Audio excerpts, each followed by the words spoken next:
Olá, povo lindo! Tudo bem com vocês, meu povo? Estamos aqui hoje iniciando a jornada reconstrução.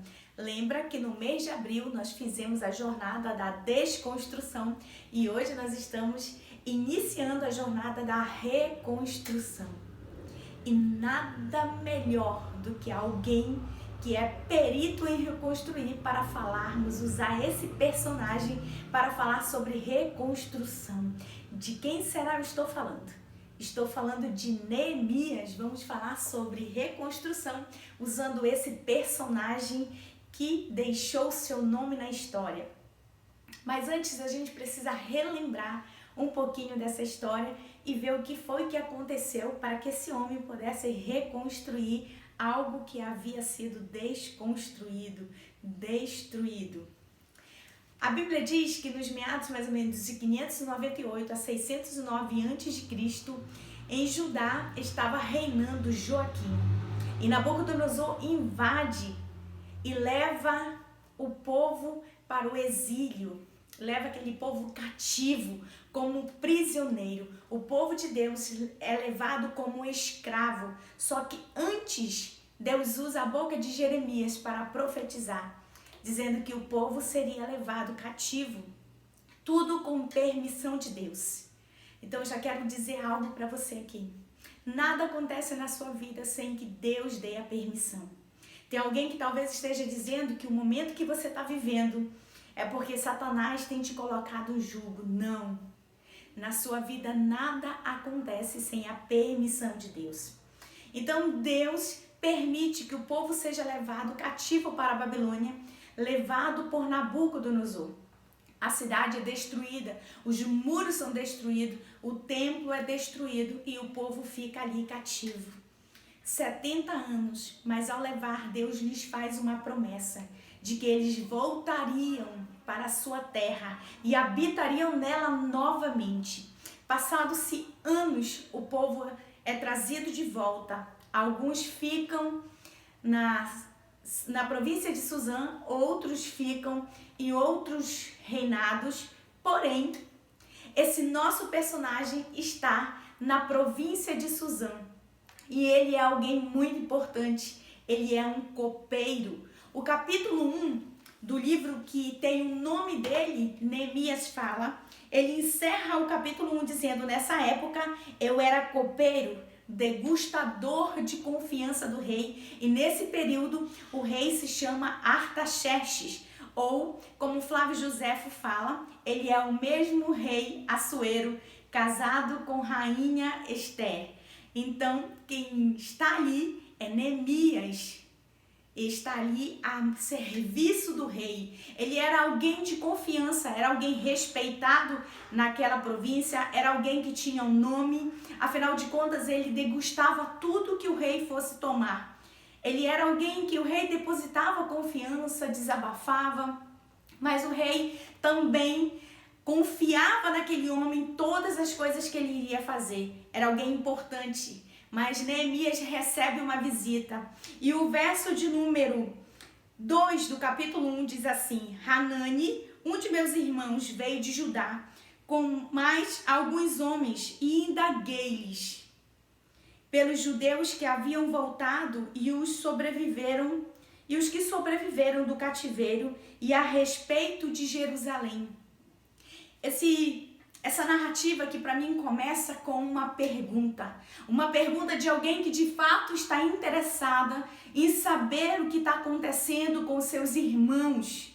E Hanani diz a Neemias que os que voltaram estão vivendo em extrema miséria, em amargura, e eles estão sobre humilhação, tribulação e privação, porque os estrangeiros estavam humilhando eles. Afinal de contas, eles podiam entrar lá quando eles quisessem, porque não tinham muros, os muros estavam queimados, as portas tinham sido destruídas e eles podiam entrar e fazer o que bem quisessem lá dentro. Então, esse homem reconstrutor pergunta a Hanani, seu irmão, o que estava acontecendo com aquele povo. Ouça, tem uma palavra de Deus para sua vida. Quantas pessoas chegam diante de você e te fazem tantas perguntas, mas o seu interesse, na verdade, não é te ajudar, é simplesmente especular sobre a sua vida. Você não deve desabafar e não deve falar para aqueles que não têm nada para te ajudar, não tem como socorrer você, não tem remédio para passar nas suas feridas, não podem fazer nada. Neemias pergunta, mas o intuito aqui é ajudar alguém. O povo está lá, voltaram do cativeiro, passaram 70 anos aprisionados, escravos. Agora estão livres e não sabem o que fazer com a sua liberdade. Quantas pessoas que saem das prisões e quando têm a sua liberdade não sabem de fato o que fazer com a liberdade, porque eles podem estar livres fisicamente, mas estão aprisionados psicologicamente. O povo de Deus estava aprisionado, estavam tão acostumados a serem escravos que quando tiveram a sua liberdade não sabiam o que fazer com ela. Isso é uma palavra para a sua vida. Quantas vezes você se vê livre, de fato, do lado de fora, sem grades, sem algemas, mas aprisionado na sua mente? O medo tem escravizado você, o medo tem paralisado você, o medo tem impedido você de caminhar para aquilo que Deus tem sonhado para você. Alguém aqui projeta, alguém aqui tem tudo em mente o que vai ser feito. Quando ele pergunta, o seu interesse não é somente especular ou saber o que está acontecendo com aquele povo. O seu interesse é em ajudar alguém. Porque ele entende que aqueles que estão lá dentro daquela cidade, desprotegidos, sem muros, estão lá dentro livres, mas escravos na sua mente. Escravos por um tempo, escravos da situação, escravos da circunstância, escravos de um momento desfavorável. Ei, você que está assistindo esse vídeo, você pode estar vivendo assim, escravo da circunstância, porque você não sabe o que fazer, não sabe como agir, não sabe como proceder. Então Neemias lembra Deus aqui de uma promessa que Deus fez. Ele disse: lembra-te, Senhor, o que tu falastes a Moisés, se nós fôssemos infiéis o Senhor nos espalharia pelo mundo. Mas se nós fôssemos fiéis ao Senhor e cumpríssemos teus mandamentos, cumpríssemos o seu estatuto, o Senhor nos ajuntaria de todos os lugares e nos faria viver, morar na nossa terra, voltar novamente para o nosso povo. Neemias lembra a Deus que Deus tem uma promessa. Tem alguém que não tem lembrado que Deus tem alguém que não consegue lembrar que Deus tem uma promessa sobre a sua vida.